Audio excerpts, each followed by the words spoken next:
noloshu alxayaa kullahaana waa challenges nolosha gebigeedu waa caqabaad nolosha fadhiga cid ku dherigtaa waa yartay noloshu waa dadaal iyo caqabad la raba in laga tallaabo ee keebaa diyaar u tahay ma inaad kan ka tallawdo caqabadiisa waa waxaagana inaad haysato waxna ku darsatid bise waxaad diyaar u tahay waralkan waxba ku hayn kari maysida inaad xaggaaga iska qabato dee taa lafteedu ma fududee challenges baa yaallay wax la cunaa la raadinaya dhaqaala la raadinaya nabad baa la challenge kale xaggaana yaalla inaad kaa waajahdo labada challenge ama labada caqabadood keebaad diyaar u tahay inaad waajahdo weeyaan qur-aanka ilaahay wuxuu inoogu tilmaamayaa tajaaribtii ummadii hore iyo wixii ku dhacay iyo siday qaar diintooda u haysteen iyo qaar siday u milmeen waxaa kaloo qur-aanka ilaahay inoogu tilmaamayaa qurbadii koowaad ee muslimiintu siday uga baxeen marka tajribo ka horreysay islaamkan aynu hadda haysanno oo taariikhiya qur-aanka way ku taallaa waxaa kaloo qur-aanka ku yaalla tajribadii nebi maxamed calayhi salaatu wasalaam iyo saxaabadiisii oo dee iyaba dhul muslim may joogin yani nebigu markuu soo baxay maka dee gaalaa deganayd madiinana gaalaa deganayd carabina gaalay ahayd midhmidh baa dadka uu islaamay dhowrkaa qof oo islaamiya isagu waxay ahaayeen mujtamac yaroo koobanoo ku dhex nool mujtamac ka gadisan oo diin ka gadisan haysta afka way wadaagayeen laakiin dhaqan iyo diin ka gadisan oo jaahiliya ah haysta marka lababa waxaynu u baahanay inaynu wax ka baranno taariikhdu qur-aanku ka waramayee ku saabsan dadkii mashaakilkaasi qabsadee ka soo baxay ama ku dhacay inaynu si fiican u daraasayno saxaabadii nebiga iyo nebi maxamed calayhi salaatu wasalaam gurbat alislaami aluulaa siday uga baxeen waayo altamasuku biddiini waalictizaazu bih fii waqti alqurba arrin fudud maaha walidalik ayuu nebigu calayhi salaatu wasalaam wuxuu ku tilmaamayaa saxiix aljaamici saqiir can anas ibni malik xadiid ka soo arooray ya'ti cala annaasi zamaanun alsaabiru fiihi calaa diinihi kalqaabidi cala aljamr meeshuu inuu challenge yay buu nebigu tilmaamaya dadka waqti baa ku iman doona qofku diintiisa inuu haysto oo ku dheganaado ay la mid tahay nin dhuxul haysta yani dhuxul daba inaad qabataa waa challenge adag waqti ay sidaa diintu ku noqon doontaa iman doontaa ama xadiidka ibnu mascuud warinaya ina min waraa'ikum zamaanu sabri litamasuku fiihi ajru 50 shuhadaa minkum maalmaha dambeeya qofku diintiisa inuu ku dheganaado uu la mid yahay konton idinka ka mid ah nabigu tilmaamayay sida awgeed qur-aanka ilaahay wuxuu ka warramay niman reer banu israa'iil la yidhaahdo yahuud reer banu israa'iil waa mujtamacyada ugu badan ee ilaahay kitaabkiisa uu taariikhdooda ka warramay taariikhda reer banu israa'iil xumo iyo samaba way leedahay reer banu israa'iil nebiyaa ka dhashay nebiyo badanoo qur-aanku ka tilmaamayo dee israa'iil waa nebi yacquub inankiisiiyo maxay ah nebi yuusuf walaaladii oo iyana culammadu badhleeyeen nebiyey markii dambe noqdeen ambiyo badan nebi sulaymaan nebi huud maaha sulaymaan aabihii daawuud nebiyullaahi muusa ambiyo badan oo reer banu israa'iil oo dad saalixiina qur-aanka ka warramaya bale ilaahay wuxuu ku tilmaamayaa inay ka mid wajacalnaa minhum a'immatan yahduuna biamrina lama sabaruu wa kaanuu biaayaatina yuuqinuun reer banu israa'iil waxaa ka mid ah a'imma dad lagu daydo oo diinta ilaahay ku dhegay markii ay ku sabreen inay waxooda xejistaan yaqiintooduna ay rasmi ahayd yani laba midnama gelin waxaan ay diinta haysteenna way rumaysanaayeen way yaqiinsanaayeen second to that obstacleski ka hor yimid dhibaatadii ka hortimina umay dabcin labadaas shay markay isla heleen baa ilaahay leeyahy ayay waxay u noqdeen bini aadamka tusaale kuwaasi reer banu israa'iil bay ka mid ahay waxaa kaloo ilaahay qur-aanka inooga warramaya gruub kalena inuu reer banu israa'iil ka mid yahay bal gruubka kale aan eegna waxa ilaahay ku sifeeyey marka hore ilaahay wuxuu yidhi waqatacnaahum fi lardi umama reer banu israa'iil waa googoynay baa ilaahay yidhi oo dhulkaa lagu faafiyey minhum asaalixuuna wa minhum duuna dalik kuwa suuban iyo kuwa xunba way lahaayeen baa ilaahay leeyahy wabalownaahum bilxasanaati wasayi'aati lacallahum yarjicuun dhibaatooyin iyo wanaagba waa ku itixaamnay bal inay soo noqdaan ilaahay wuxuu sheegay markaa kuwii kaga dambeeyey waa kuwii lumay فخلف من بعدهم خلف ورثوا الكتاب يأخذون عرض هذا الأدنى ويقولون سيغفر لنا وإن يأتهم عرض مثله يأخذوه ألم يؤخذ عليهم ميثاق الكتاب ألا يقولوا على الله إلا الحق ودرسوا ما فيه والدار الآخرة خير للذين يتقون أفلا تعقلون. إلهي وحده كوا قداشود وحمري qoladan maxaa u calaamada marka hore kitaabka way dhaxleen dadkii challengeska soo maray adkaa maaha waa dad dhaxlay waa sideenoo kale inagu islaamnimana umaynan dhiman cidna meel kamaynan xoraysan inagoo dhul muslim degan oo dad muslimiina la nool unbaynu islaamnimada dhaxalay waliba aabihii hooyadii buu ka dhaxlay bulshadii uu la joogay buu ka dhaxlay way dhaxleen kuwan ilaahay wuxuu ku tilmaamay inay yihiin warithu hada alkitaab asalkana waxaa la yaqaana qofka bini aadamkaah wuxuu dhididkiisa iyo dheecaankiisa ku bixiyo wuu uga lexa jeclo badan yahay waxa si fudud u soo gala xataa dhaqaalaha caadiga ah waxaad adigu ku dhididay si fudud kuma baxaan laakiin xoolahaad aabbaha ka dhaxashay inta badan sayidska dhallinyarada wixii ay aabahood ka dhaxleen inta badan waa lagu tuntaa waa la baabi'iyaa laakiin waxaad adigu dhididkaaga ku keentay waxaa laga yaabaa inaad yamxeeriso ilaaliso oo ku xisaabtantid inaanu hore kaga bixin ilaahay kuwan wuxuu yidhi warithuu hada alkitaab way dhaxleen baa la yidhi dhaxal bay kitaabka ku heleen maxaa caada waa markaa ya'khuduuna carada hada aladnaa wayaquuluuna sayugfaru lana wain yaatihim caradun mithlu ya'khuduu waa iska dambaabayaan waxay doonaan bay samaynayaan marka la dhawar wasideen waxay odhan insha allah ilaahay baa noo dembi dhaafi dabcan ilaahay dembiga ugu dhaafaa laakiin haddana hadday mashkiladu timaadaba ilaahay leeyahay mar kale waa iska qaadanayaan marka amalka war ilaahay baa ghafuurur raxiim ilaahay baa inoo dhaafiyo iska walaaqda ayay ku wadaan waa maxay ka soo horbaxay islaamnimo waa khilaafayaan waxaanay nafta ugu sheekaynayaan ilaahay waa ghafuurur raxiim ilaahay baa inoo dhaafay laakiin maaha ghafuurur raxiimnimo intuu rumeeyey wixii ka joogsaday oo leeyahay ilaahay wixii hore hayga dhaafay markaan wadada saxaya wain yaatihim caradun mithlu ya'khuduuh baa ilaahay yidhi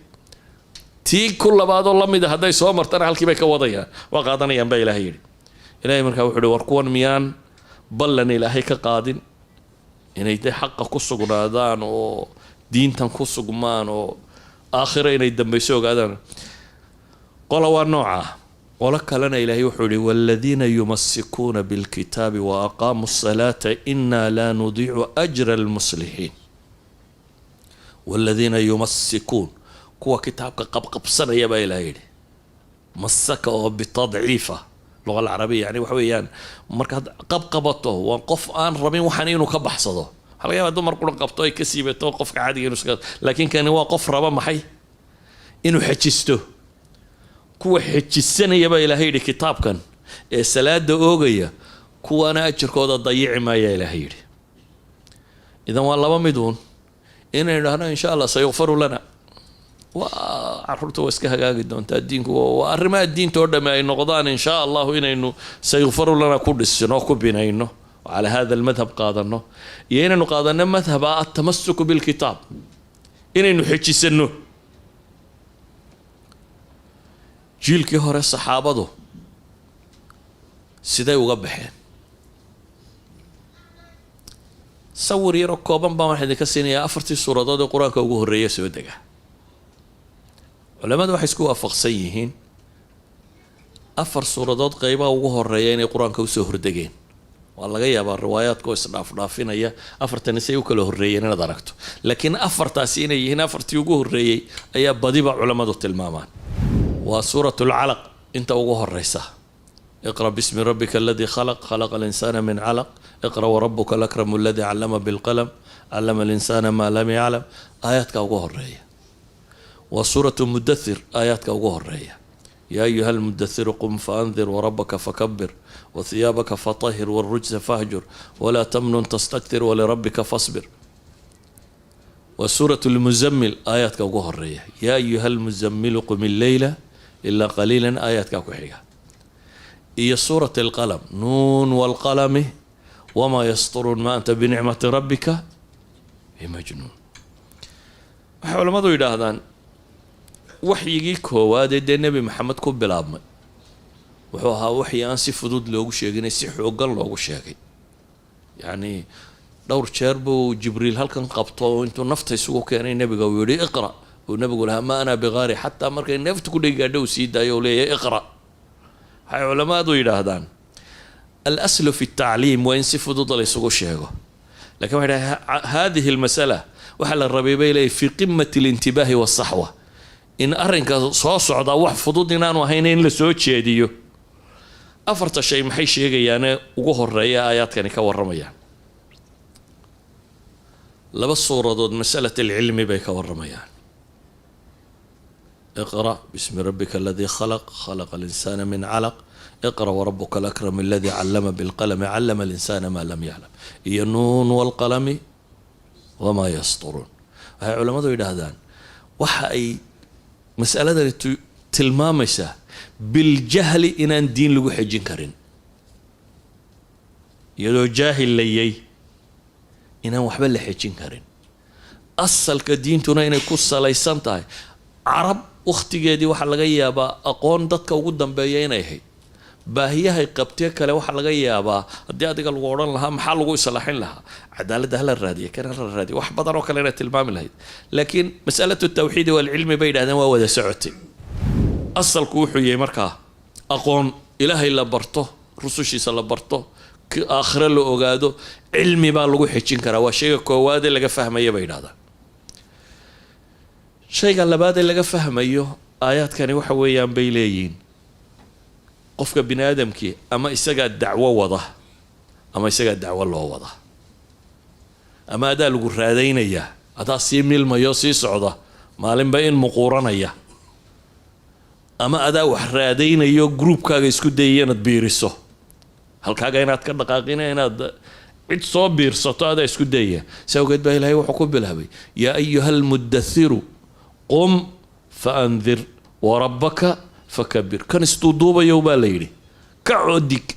كعودين شيك ربي كان وينيه وثيابك فطهر نفط يا قلبي يا مرض يا وحا غردن طاهر يال والرجس فهجر حمهنا كهجروت ولا تمنن تستكثر وحاد ودنا الهي درتي قوت حلا كل رادين ادو كبط صريها صبيني ولربك فاصبر جدك هداد قادنا مشاكل بعد لكل ميسايه صبر واتكيس لي يعني waxa lagu bilaabo nabi maxamed hadaynu dhaana alayhi salatu wasalaam waa aayadkii labaad ee ku soo degay sida culimo badan qabto cilmigii ugu horeeyay intuu leeka waa iqra iyo waxooga riyooyina cilmiintaas u hay hadana iyadoo cilmigu inta ku kooban yahay waxa la yiri maxay mabda afaafi mabda bilow idan waxay dhahdaan خير الدفاع سليس الدفاع وحوق في عم بين هذا أدقو ويرر قشة إن هذا كمرك الوارك الله يدور وكي وذا كي مودين شيء حقين وقدو أدقو إن تهاي قفك وحرادين إياه اسكت ده يدت كينو الراديو لكن إنسانكو ربط الترادة بدن لا وما أتكيسته إلا إيانو إلهي حديد دبأ لليمو يعني سوغيت با وحل يري يا أيها المزمل قم الليل إلا قليلا نصفه أو انقص منه قليلا أو زد عليه ورتل القرآن ترتيلا إنا سنلقي عليك قولا ثقيلا إن ناشئة الليل هي أشد وطئا وأقوى مقيلا واذكر اسم ربك بكرة أوكي إلهي وحلي كان استوضوبا يو كع كيسدد يو بالليل كعو إلهي ستاك markaad dhibi ku qabsato nolosha caadiga ah haddii adigu aad iska qaadi kari weydo maxaad samaysaa sida normalka bini aadamka lagu yaqaano waxa weeyaan inuu fakaro asxaabtiisii ciddii xidhiidh kala lahaa war maanta yaad mushkiladan yaa ku caawin kara maalan problem dhaqaalaha kugu dhacay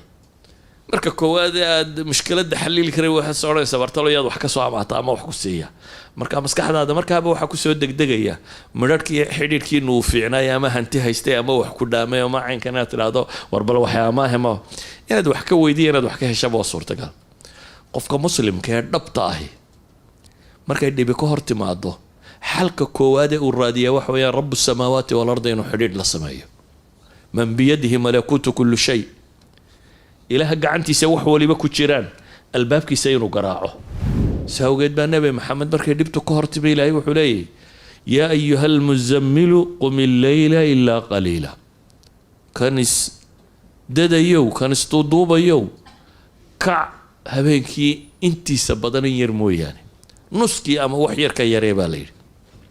maxaa lagu cileeyey innaa sanulqi calayka qawlan thaqiila baa ilaa yidhi war culus baa lagu dhiibayaa dacwadan iyo diinkan iyo qur-aankan iyo systemkan inaad qaaddaa arrin fudud maaha baa ilaahay leeyahy war culus baa lagu siinayaa laakiin warkan culus waxaa kuu fuduudinaya waa maxay xidhiidhkaad ilaahay la leedahay kullamaa xidhiidhkaynu rabbi la leenay uu daciifo isbeddelka nolosheenna xagga xumi wuu degdegayaa mar kasta uu xoogaysto xidhiidhkaad ilaahay la leedahayna xejisadaad xejisanaysa diinkaaga iyo waxaagu wuu xoogoobayaa idan aayaadkan markaan isku soo daro anigoo raba inaan ra'yi guudun ka tilmaamo koobo waxa weeyaan in wax la barto oo diintaada can cilmin aad ku sugnaato waayo shubahaadka kama jawaabi kartid ama ma ka noolaan kartid cilmi mooyaane shubhada daliil baa kaa riixi kara haddaanad daliil haysanin waad jabaysaa idan cilmi inuu yahay laabud shahawaadkana xidhiidhkaad ilaahay la leeday badnidiisaa riixa inaad ilaahay xidhiidh badan la yeelato faafinta diintuna environment bay kuu abuuraysaa aad ku dhex noolaan kartid inaad diinta faafisid oo markaasi aada faafisid saxaabadii iyo nebigii markay masaa'ilkaa ku adkaysteen noloshu umay fududayn nolol adag bay la kulmeen qaar la toorjar gareeyo qaar la dilo qaar toorjarka ku dhinta isagoo nebi maxamed arkaya calayhi salaatu wasalaam qaar toorjar lagu dilo saxaabadiisi ka mid a qaar sidii loo toorjar garaynaya iyagoo tii u dambaysay ee laga sii daayo nooc walba way yeesheen haddana ilaahay wuxuu leeyay min almu'miniina rijaalun sadaquu maa caahadu allaha calayh faminhum man qadaa naxbah waminhum man yantadir wamaa badaluu tabdiila baa ilaah yidhi mu'miniinta waxaa ka mid a rag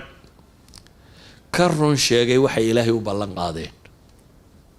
soo sheego qadiyatu sidqi idan kalama hadlayna ka run sheegay wixii maxay ballana ay ilaahay la galeen fa minhum man qadaa naxba wa minhum man yantadir baa layidhi waxaa ka mid ah qaar sidaa ku dhintay iyagoo jidkii ku taagan iyo qaar sugaya waddadaas inay hayaan ilaahay markuu saxaabadaa tilmaamaya waxaa lagu tilmaamay rijaalun laa tulhiihim تجارة ولا بيع عن ذكر الله وإقام الصلاة وإيتاء الزكاة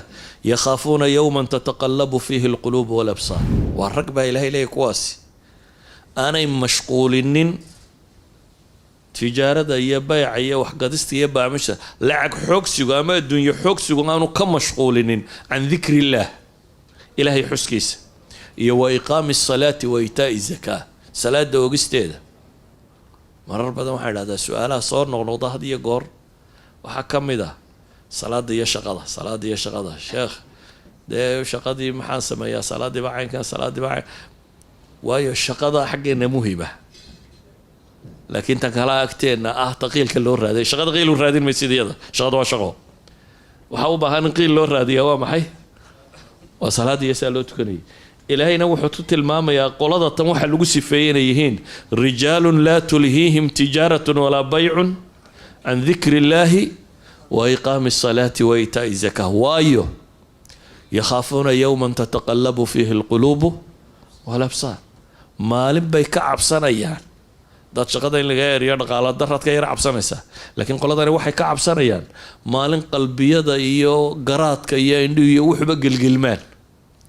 cabsida maalinta ka haysa daraaddeed mar kasta iyaga waxa priority-ga u leh number 1 ah cibaadadooda iyo kooga kan waxaan leenahay koow ahlu kitaabkii hore hadday gurbada waxay kaga baxeen baynu kaga bixi karnaa lama sabaru wa kaanuu biaayatina yuqinuun waladiina yumasikuuna bilkitaab kitaabka kuwii qabsanayay waxaynu kaga bixi karnaa baynu leenahay wixii saxaabadii nebi maxamed kaga baxday calayhi salaatu wasalaam iyo rasuulullaahi muxamed iyo qur-aankii koowaadee nebiga ku soo degay siduu u tawjiihiyey xaguu u diray waxaan kaga bixi karnaa baynu leenahay marka aynu garanno waxaynu haysanaa waxa inaga maqan inuu ka qiimo badan yahay الاعتزاز بالدين يعني ما waxaan raadinayaa qiimo badan mise waxaan haystaa qiimo bini aadamku markuu xiibsanaya ama wax gadanayo waxaad wax ku raadisaa maxay de waxa qiimo badan leenu xagaaga soo maro shay taafiha ma iibsatid waxaan qiimo ku joogeen ama waxa kan ma rabtid nolosha madiinka qiimo badan oo aynu ilaalinaa mise waxyaabaha kale ilaahay waxayna baraya inaynu diinteenna muctasiin kuwa ku faano oo xejista maaha kuwa xejiyo qura xejinta waxaa laga yaabaa inaad tiraahdo ilaali laakiin haddaynu salaadii qabanno waa salaada iska tuko laakiin dee bal meelaha aan lagu arkayn iyo su-aalu waa musqusha ma lagu tukan karaa iyo meelaha ma lagu tukan karaa iyo gaadhiga adigoo wada kursigaba iskaga tukan kartaa iyo meelahaasay su-aaluhu badan yihiin laakiin al-ictizaazu bidiin uu ka gedisan yahay diinta hadda inaad muctas ku tahay saa daraaddeed baa ilaahay wuxuu leeyahy walilaahi alcizatu walirasuulihi walilmu'miniina walaakina almunaafiqiina laa yaclamuun war cize iyo sharaf waxa le baa ilaahay leeyahy alla iyo rasuulkiisa iyo inta raacday munaafiqu se ma fahamsana taasi maxay keensanaysaa saxaabadii diinta haysay bidhbidhka noloshu ma niyad jabinin maalan dagaaladii ugu waaweynaaye saxaabadu gashay waxaa ka mid a xarbi alqaadisiya ciraaq meeshan la yidhahday ku taallaa ciraaq waxaa inteeda badan haystay persia dowladdii iiraan baa ka talin jirtay dee caasimadoodii madaa'in waa baqdaad dhinaceedaba kama fogaa maadaama ay ka talin jireen markii muslimiinta iyo nimankaas iiraanta ee majuusiyiinta dagaaladu dhex marayeen dagaaladii ugu waaweynaa waxaa ka mid ah dagaalka qaadisiya dhowr boqoloo kun oo gaala iyo soddoneeyo kun oo saxaaba baa is hortaagan iyo intii la socotaya saxaabada waxaa hogaaminaya casharatu lmubashiriin nin ka mid ah sacd ibn abi waqaas baa ciidanka wata qolada kalena waxaa hogaaminaya nin rustam la yidhahdo oo jananadoodii waaweynaa ee laga dambeeyey ka mid ah markaa rustam wuxuu rabaa bal nimankani mentally siday u fakerayaan inuu ogaado wuxuu sacad weydiistay inuu u soo diro cid wada hadal bal uu dhex maro nin baa loo diray wuu soo celiyay mid kale bal ii soo dir waa loo diray saddex nin baa kolba mid u tegay saddex saxaabi ayaa kolba mid u tegay maalan mid ka midun haddaynu soo qaadno ribciy ibni caamir baa ka mid ah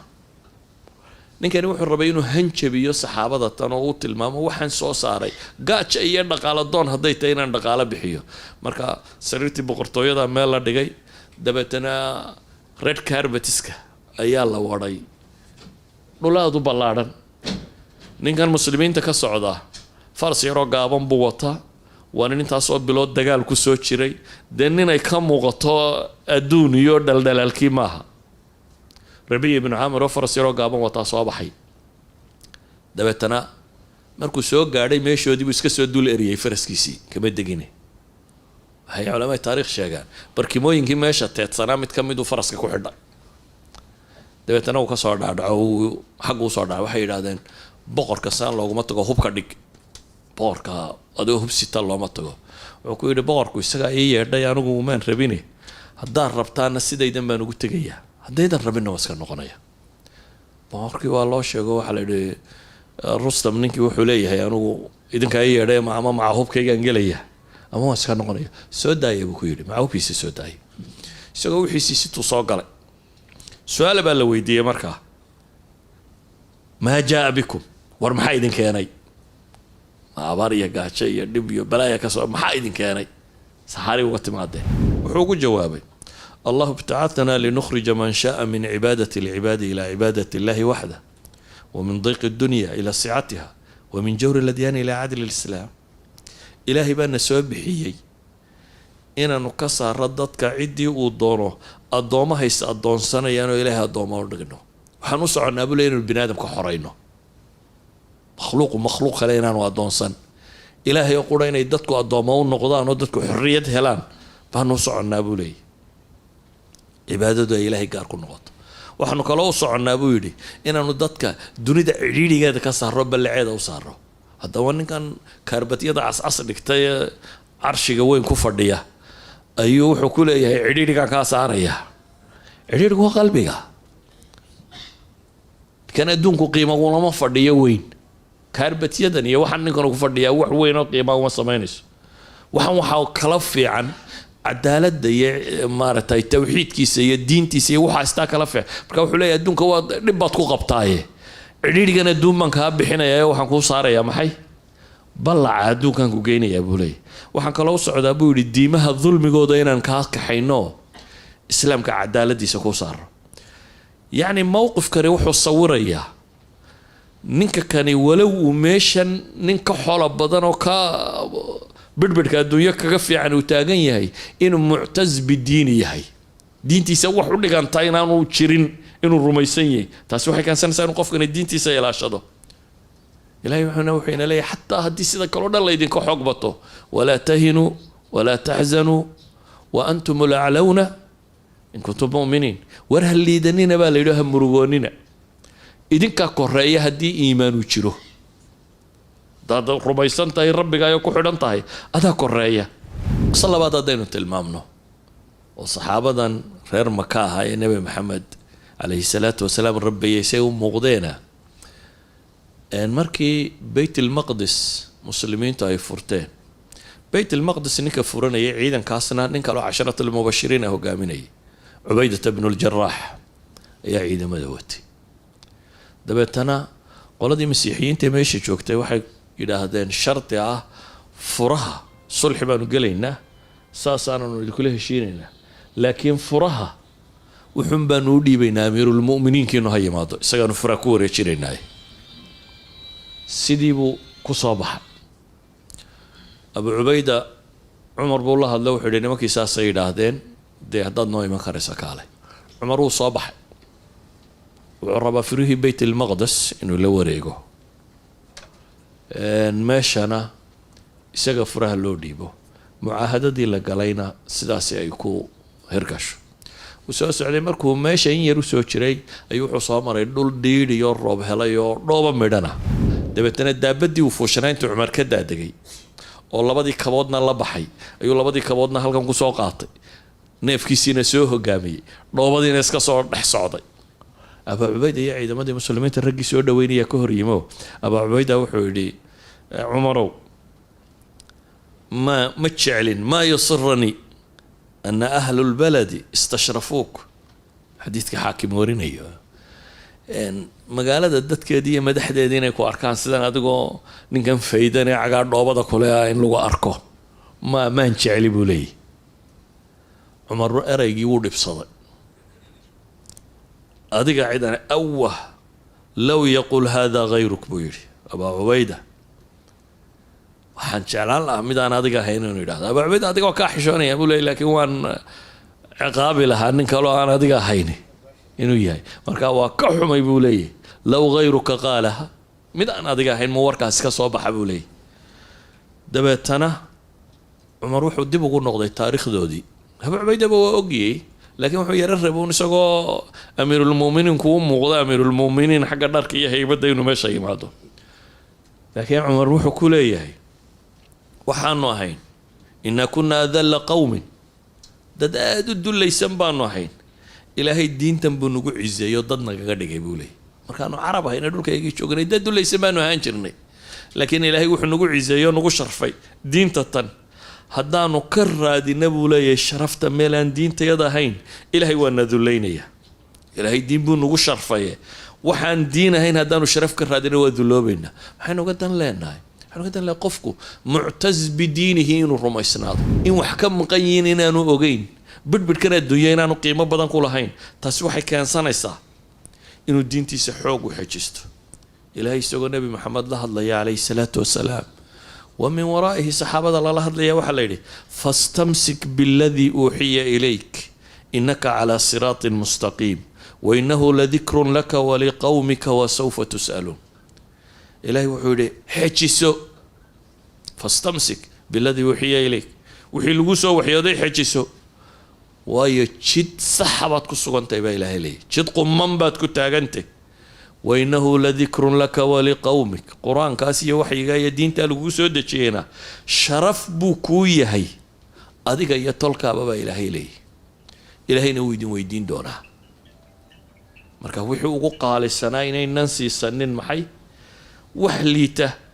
man kaana yuriidu alcizata falilahi alcizatu jamiica الذين يتخذون الكافرين أولياء من دون المؤمنين أيبتغون عندهم العزة فإن العزة لله جميعا. أو حلاني شيء كوات حويان إنه غربة كجبحنه وحي أهل كتاب كهري إلهي كتل مامين كجبحيه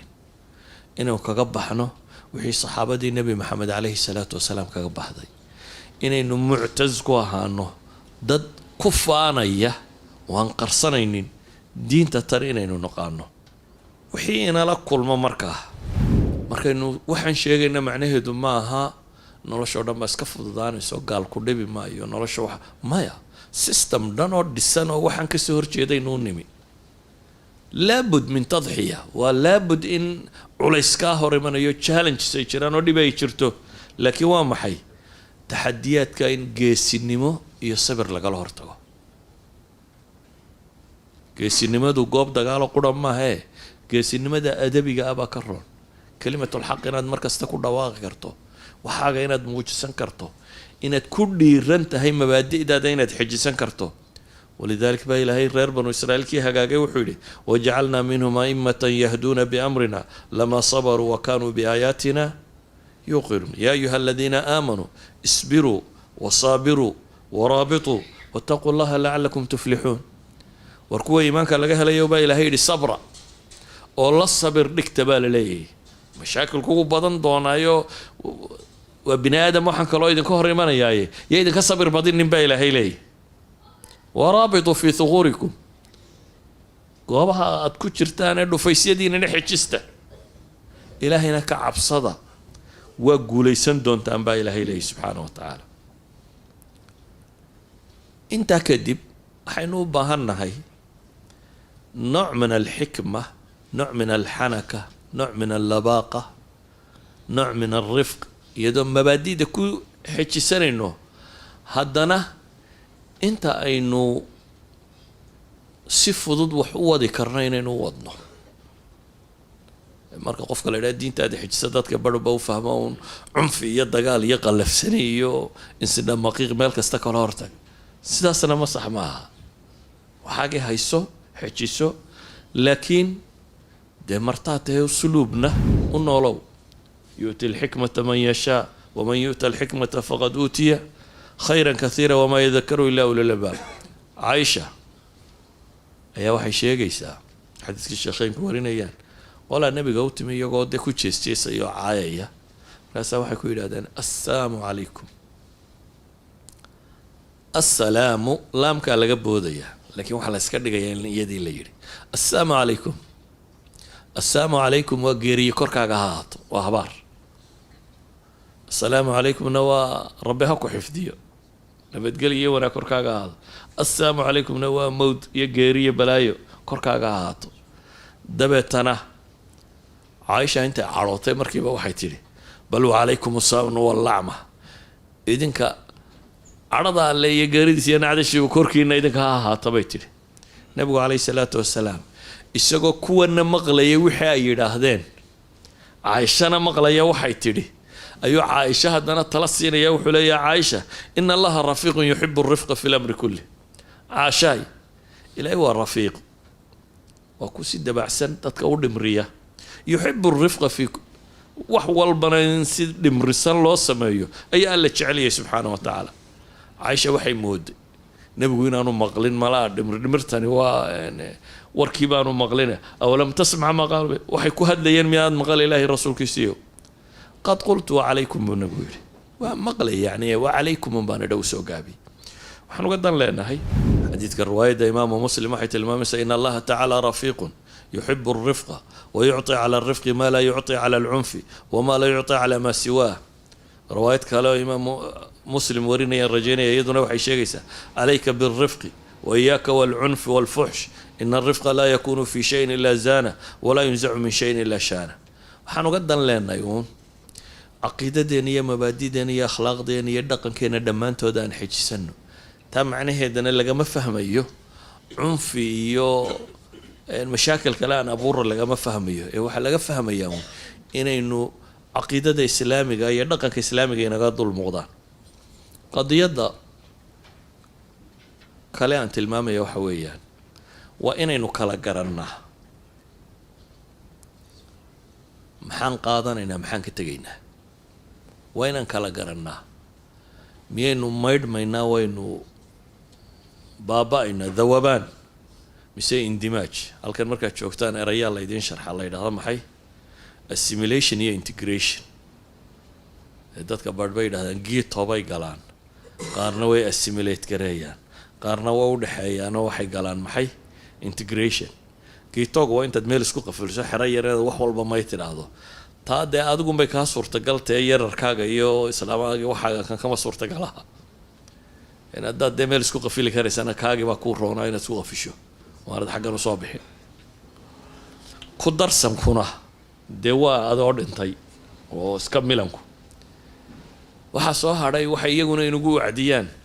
إن أنا نبغى نفهم نولا إذا ده integration مال والبوح على لي integration politicians يعني ما كسياسيين تي بلشة كستو homogeneous ويكفوا ضد بلشة ده كلا جديسن ان تعدد كويو نوعيات كلا جديسن وحيابا قاركود ويكفي عين بينا لكن سياسي وما فينا سياسي وحو جعلي ضد السوء أركتيو اسكو دانو تشيدو دان قرا ودا كحايو لكن دد جيسله وكو يرد بدن تاي marka iyagu integration ka ay sheegaan inta badan saas u badan yihiin laakiin adigu inaad integrateto waa sax laakiin laba weerood waa inaan kala garanaa mal farq بين التبعية والاستفادة بين التقليد والعلم حاول حياة إنه دميردان راعي نقولنا كضيا نو وحول بكا قاضنا يين وحكا فائدنا أقولنا ككرسنا وحوين بقول حياة وحي وحنفعية يعني دين هذا كهري ما نين إنه كقاضنا ويا لكن مسائل كعقائد يا دين يا أخلاقيات كني عبادات كني وحين إنه كتنازل معها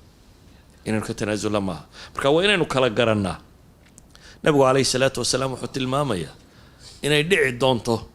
لا تتبعون سننا أو سنن من قبلكم شبرا بشبر وذراعا بذراع وحراعي دونته أبو نبي يقولي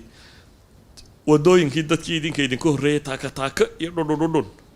صحابة دي دمنتت كهيدا وحسك صور عيسى دولك حريصة يا عين كان أبو وركا كلي مركز النبي وحولي ولبا حتى لو دخلوا جحر ضب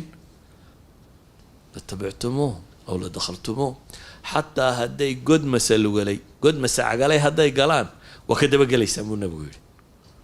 مركز واحد يا رسول الله اليهود والنصارى ما يهود يا نصارى قال فمن يا كلام النبي يا كلا مالك قالوا هدنا النبي وحو يري حديث كان وكلا سورنا من قبلكم بالراعي دونتان مركز واحد الروم والفرس ما رومانسك يو بيرشيان كا يا كلام النبي وحو ابن حجر رحمة الله عليه مركو لبدا حديث بفسيره وحو ليه وحي سياسة دولية يباب كاكو صاب سنة وضد الرومانسك يو بيرشيان كا أيا راعي دونتان هذا نقطة بدعة يدين أبورك هي وحنك هلنا وحراعي سان محي اليهود والنصارى إذن أصلكم حديث كان ينوت المامية وحنوت المامية قفك مسلم كاي وحو كغسو عيه إنو قرطو يهودية نصارى محو كغسو عيه رومانسية بيرشين محو كغسو عيه مبادئ عقائد الدين بتكغسو عن تاي محاودة ليدين تجارب الإنسانية وحي كترسن بني آدم كوحي اكسبيرينس كو كل حالي aqoontan la sheegayo dhaminteeda badan waa maxay waa tajaaribtii bini aadamku kala dhaxlay idan waxaynu qaadanayno iyo waxaynu ka tagaynaa inaynu garanno ilaahay markuu quraan ka warramayo anbiya ilaahay ka warramay fi suurati maryam baan rajaynaya anbiya ilaahay ka warramay nabi hebel marka anbiyada alla ka warramay ayaa ilaahay isku soo duuduuba wuxuu yidhi ulaa'ika aladiina ancama allahu calayhim min annabiyyiina min duriyati aadama wa miman xamalna maca nuux ومن ذرية إبراهيم وإسرائيل وممن هدينا واجتبينا إذا تتلى عليهم آيات الرحمن خروا سجدا وبكيا كواسبا إلهي وكوي إلهي النعمي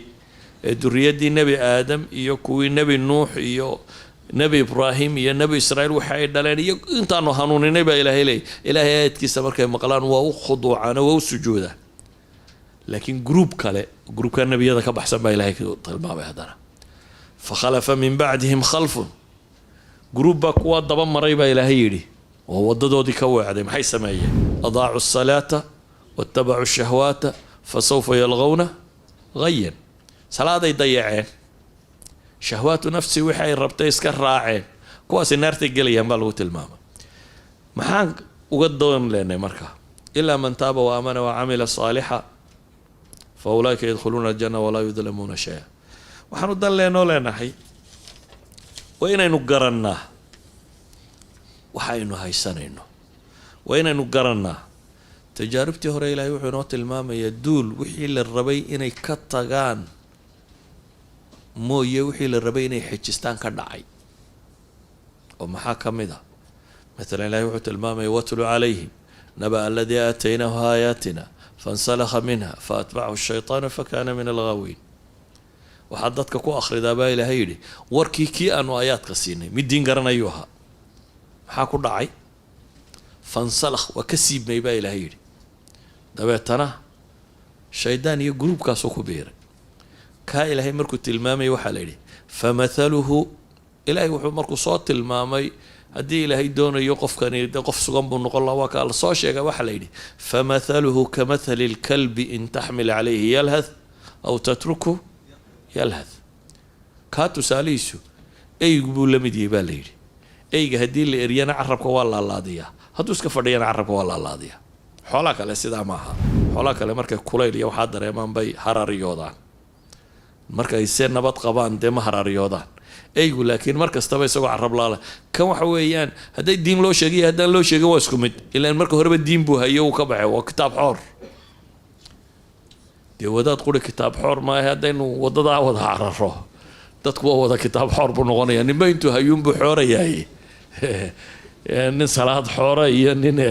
إن كان دركسان حورة با يعني ما أنتوا هيو حورة